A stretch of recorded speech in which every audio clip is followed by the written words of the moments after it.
साथ संगत जी, आज हमारी चर्चा का विषय है कि ब्रह्म ज्ञानी और ब्रह्मचारी में क्या अंतर है। आओ साथ संगत जी, ब्रह्म ज्ञानी तो सिर्फ और सिर्फ सद्गुरु होता है। सद्गुरु के सिवा कोई भी ब्रह्मज्ञानी नहीं होता है, क्योंकि ब्रह्मज्ञानी का सकल आकार ब्रह्मज्ञानी स्वयं निराकार। एक सद्गुरु ही ऐसा है जो स्वयं को सब में देख सकता है, जो स्वयं को सब में देख रहा है। ये नजर सिर्फ और सिर्फ सद्गुरु के पास में होती है, क्योंकि सद्गुरु की संख्या बहुत ज्यादा नहीं होती है। सद्गुरु के शिष्यों की संख्या ढेर ज्यादा होती है।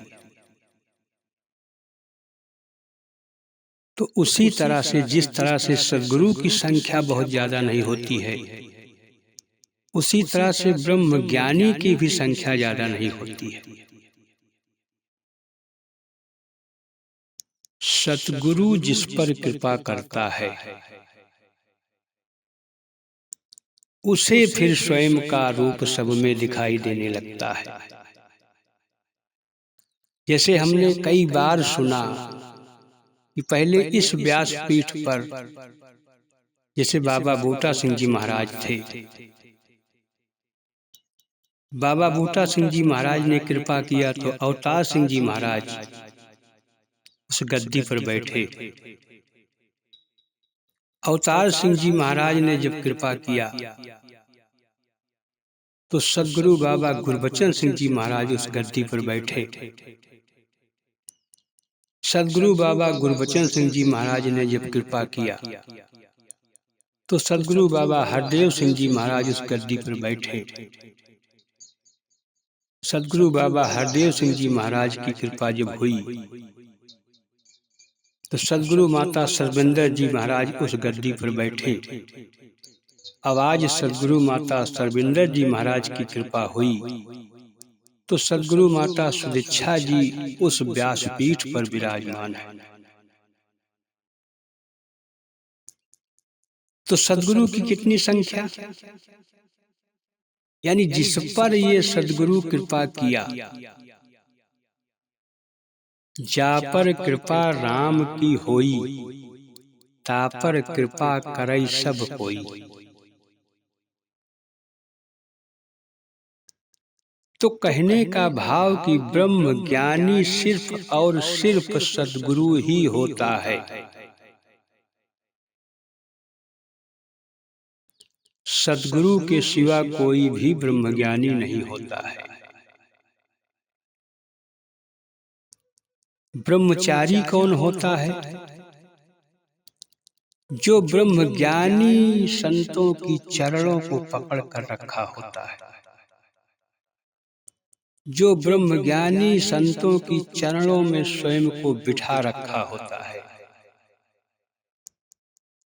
जो उनके बताए हुए रास्ते पर चल रहा होता है, जो उनकी वचनों को मान रहा होता है, यानी ब्रह्मचारी। ब्रह्मचारी का अर्थ है कि ब्रह्म विचार को मानना,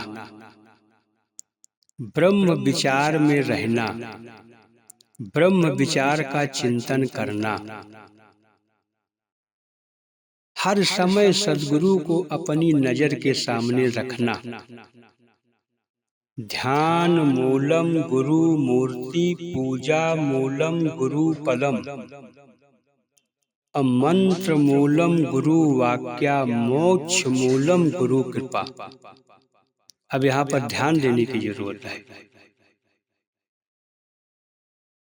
कि ब्रह्मचारी के लिए ये बात कहा जा रहा है कि ब्रह्मचारी की नजरों के सामने हर समय क्या होना चाहिए? गुरु की मूर्ति, यानी साकार रूप।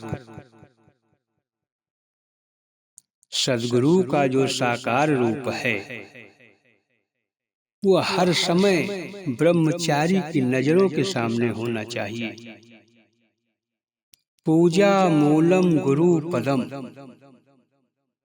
हर समय वो सद्गुरु की चरणों में स्वयं का माथा झुका करके रखे, यानी झुका होना चाहिए, अकड़ा होना नहीं चाहिए। काम से, क्रोध से, लोभ से, मोह से और अहंकार से खाली होना चाहिए। एक ब्रह्मचारी के लक्षण है कि पूजा मूलम गुरु पदम, मंत्र मूलम गुरु वाक्या, यानी सद्गुरु के द्वारा जो मंत्र दिया गया है, मंत्र मूलम गुरु वाक्या, यानी कि सद्गुरु के द्वारा प्रदान किया गया नाम का जाप हर समय करते रहना चाहिए। ये ब्रह्मचारी का लक्षण है, जो हर समय नाम में लगा रहता है, उठते बैठते, खाते पीते, चलते फिरते हर समय, क्योंकि नाम का अर्थ है परमात्मा की पुकार, यानी परमात्मा को पुकारना। नाम ही जो है वो परमात्मा का हृदय है। इसलिए साधक को, इसलिए ब्रह्मचारी को नाम में अपने इन आंसुओं को पिरो देना चाहिए। जैसे एक बच्चा जब रोता है और अपनी पुकार में, वो अपनी माँ को पुकार रहा होता है, लेकिन उस पुकार में अपने आंसुओं को भी समाहित कर देता है, आंसुओं से उस पुकार को भिगो देता है, तो फिर वो माँ दौड़ती हुई चली आती है। इसी तरह से जो ब्रह्मचारी इस नाम के जाप में, इस नाम के सुमिरन में अपनी आंसुओं को भी मिला देता है, ये सद्गुरु, ये परमात्मा, ये निराकार, ये ब्रह्म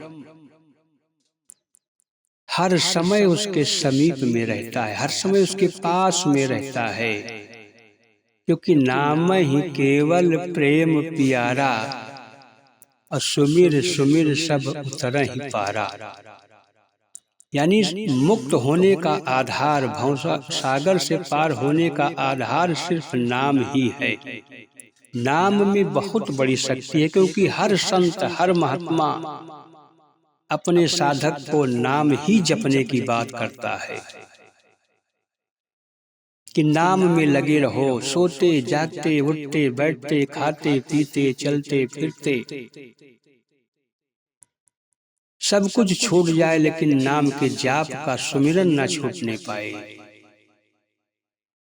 आओ सासंग जी, ये किसके लक्षण हैं? एक ब्रह्मचारी के लक्षण हैं। ब्रह्मचारी उसे नहीं कहते हैं जिसे संसार कहता है कि भाई ये तो ब्रह्मचारी है, इसकी शादी नहीं हुई, इसके पास घर परिवार नहीं है, ये तो गृहस्थ को छोड़कर जंगल में चला गया,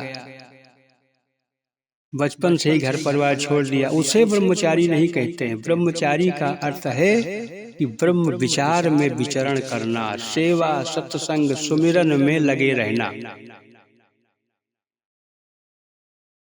और वास्तव में सासंग जी जो सच में ब्रह्मचारी हो गया, सच में सद्गुरु का दास हो गया, तो फिर यह दृष्टि प्राप्त कर देता है, जिस तरह से रविदास ने मीरा के ऊपर कर दिया।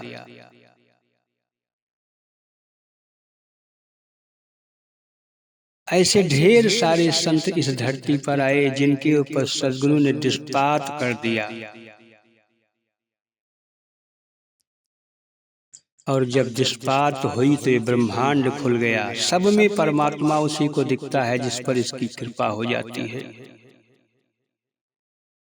तो आओ सासंग जी, दास इन्हीं शब्दों से अपनी वाणी को विराम देता है।